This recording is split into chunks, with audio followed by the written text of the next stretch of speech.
બાંગ્લાદેશીએ હિન્દુ નામ ધારણ કરી ભારતના ખોટા ડોક્યુમેન્ટ બનાવી કતર ખાતે જઈ ત્યાં નોકરી કરી પરત ભારત આવી સુરતમાં રહેતા એસઓજીએ ઝડપી પાડ્યો છે. સ્પેશિયલ ઓપરેશન ગ્રુપ એટલે કે એસઓજીની ટીમે બાતમીના આધારે ભારત દેશમાં ખોટી રીતે ગેરકાયદેસર રીતે પ્રવેશ કરી પશ્ચિમ બંગાળમાં ભારતના નાગરિક હોવાના અને હિન્દુ હોવાના ખોટા ડોક્યુમેન્ટ બનાવનાર બાંગ્લાદેશી મિનાર હમાયત સરદારને રહેમતનગર ખાતેથી ઝડપી પાડ્યો હતો અને પૂછપરછ કરતા આરોપીએ બાંગ્લાદેશમાં ખોટા ડોક્યુમેન્ટ બનાવ્યા હતા અને તેના આધારે ભારતીય પાસપોર્ટ બનાવી કતાર ખાતે જઈ નોકરી કરી આવ્યો હતો. હાલમાં સુરતમાં રહી તે સેટિંગનું કામ કરતો હોવાની કબૂલાત કરી હતી. હાલ તો એસઓજી આ મામલે ભિસ્તાન પોલીસ મથકમાં ફરિયાદ નોંધાવતા વધુ તપાસ ભિસ્તાન પોલીસે હાથ ધરી છે.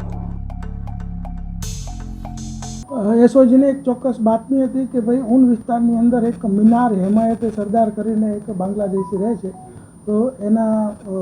રેકી કરીને ત્યારબાદ એને ધરપકડ કરી ઊનના ચંડા ચોકડી પાસેથી એની ધરપકડ થઈ અને એના તમામ ડોક્યુમેન્ટ્સને એના ઘરે સર્ચ કરતાં એની પાસેથી બાંગ્લાદેશના અને ભારતના બંનેના ડોક્યુમેન્ટ્સ મળતા એના ઉપર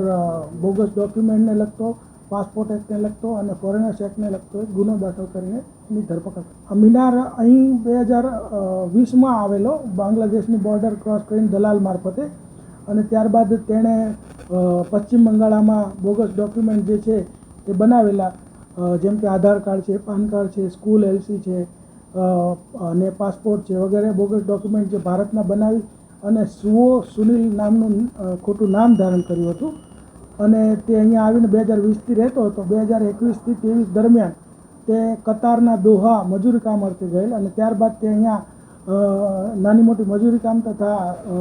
ગૃહ વિક્રય જે કરતી હોય છોકરીઓ એના દલાલ તરીકેનું નાનું